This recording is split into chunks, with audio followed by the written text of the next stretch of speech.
Hello everyone, welcome to today's session where we will be comparing and contrasting Bluetooth, Wi-Fi, Zigbee and ultra-wideband, four key technologies in short-range wireless communication. Let's jump into each of these works, where they are used and what makes them unique. The first technology we are going to discuss is Bluetooth.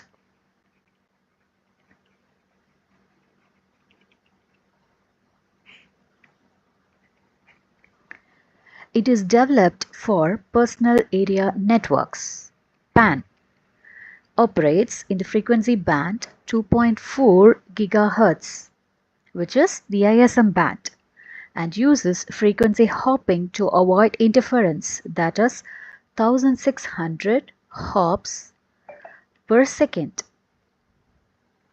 Typical range is 10 to 100 meters depending on the device class.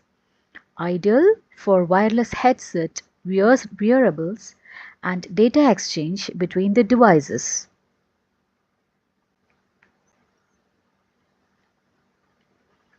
The next one is Wi-Fi.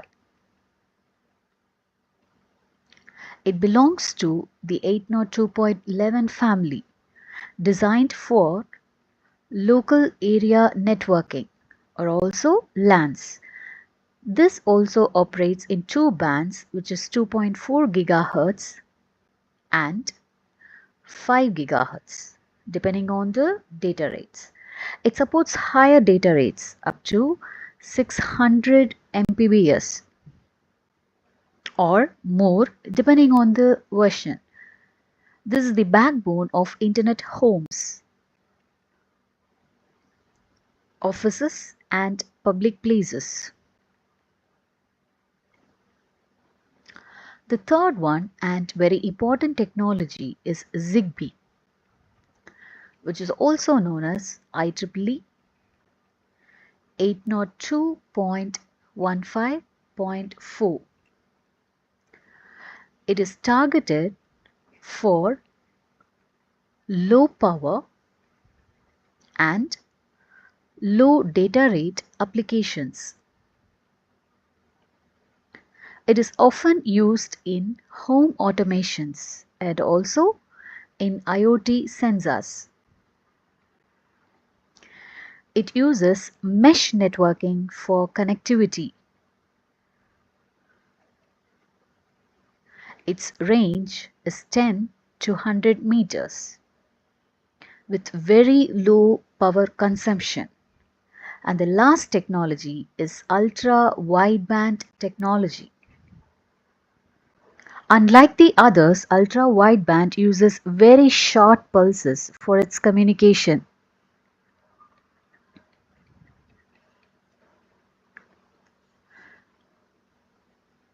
Extremely accurate for ranging and location tracking. It operates from 3.1 GHz to 10.6 GHz with very low power. It is used in radar, imaging, and precise indoor positioning.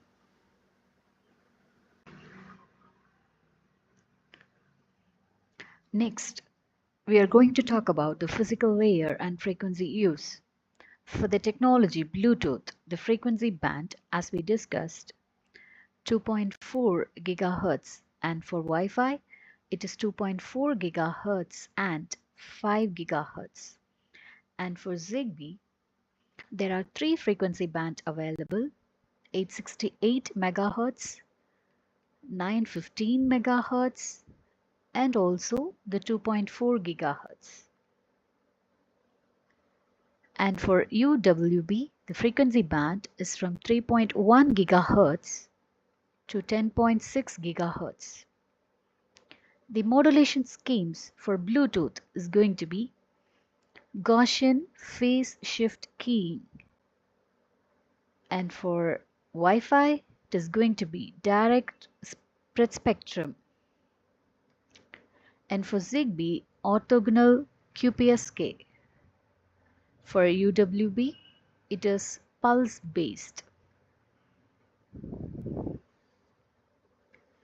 Now, Bluetooth uses Gaussian frequency shift keying with hopping to minimize interference, and Wi-Fi, especially 802.11a/G/N, uses OFDM for high throughput, and Zigbee keeps things simple with OQPSK and low data rates. UWB transmits data via short pulses which spread energy across a wide bandwidth, making it less likely to interfere and more power efficient. Now, when comparing the data rate and power efficiency, the data rate for Bluetooth varies from 1 to 3 Mbps, and for Wi-Fi, the maximum of 600 Mbps, and for Zigbee, the maximum is 2 kbps, but it can actually go up to 20 kbps. And for UWB, it is going to be 110 Mbps. These are all theoretical value. And range, we have already discussed 10 to 100 meters for Bluetooth, 30 to 100 meters for Wi-Fi, and 10 to 100 meters for Zigbee, and only 10 to 30 meters for UWB. The power use. Bluetooth uses very less power and Wi-Fi uses high power. Zigbee uses very low power than Bluetooth, and UWB also uses very low power. Wi-Fi offers the fastest speed but at a higher power cost. Zigbee is extremely power efficient, ideal for battery powered sensors. And Bluetooth balances power and speed, especially in Bluetooth Low Energy. UWB is both low power and fast, though its real strength lies in location precision, not throughput. Next, we would like to talk about the network topology and scalability. Bluetooth forms a piconet. It consists of one master and 7 slaves, so totally 8 devices in a piconet, and several piconets put together to make up a scatternet. Whereas Wi-Fi can connect hundreds of devices and supports infrastructure and ad hoc nodes. They are basic service set,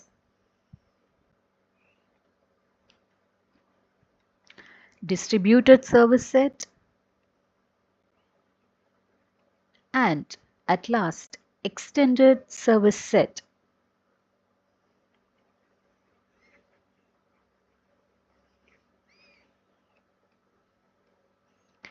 And Zigbee supports star, mesh, and cluster tree topology with hundreds of nodes in a mesh. UWB is often point-to-point or point-to-multipoint for specific time-sensitive communication. Next, to talk about scalability, Zigbee wins for large-scale sensor deployments like smart buildings or agriculture, any real-time applications. And after that, we can connect more number of devices with Wi-Fi. So it comes second. And then Bluetooth, third. And at last, you can go for UWB. The last thing we would like to discuss about the use cases of these technologies. For file transfers, you can go for Wi-Fi, and for fitness trackers, you can go for Bluetooth, and indoor navigation, UWB, and smart lighting, Zigbee. You wouldn't use Zigbee to stream video, and you wouldn't use Wi-Fi for a coin-sized temperature sensor. and you wouldn't rely on Bluetooth for centimeter level distance measurement. Now, what about the security, interference, and coexistence? So, security. All protocols offer encryption, but Wi-Fi leads with WPA3 while Zigbee and Bluetooth also support AES 128.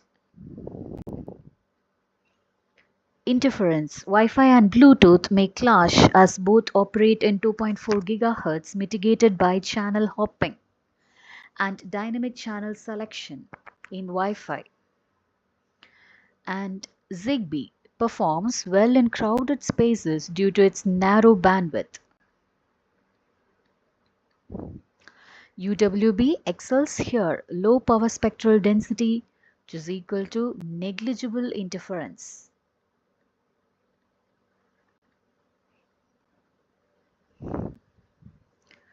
So, here is your conclusion.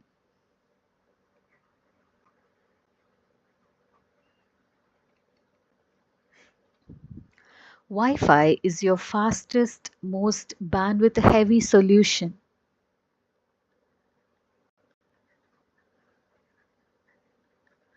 And Bluetooth is your go-to for personal device.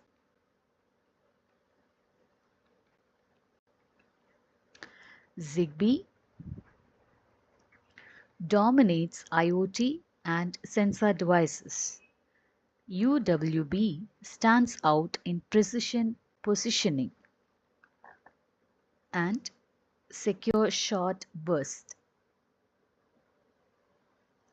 Each has a place in our wireless ecosystem, and the key is choosing based on application needs, range, power, data rate, and robustness. Thank you.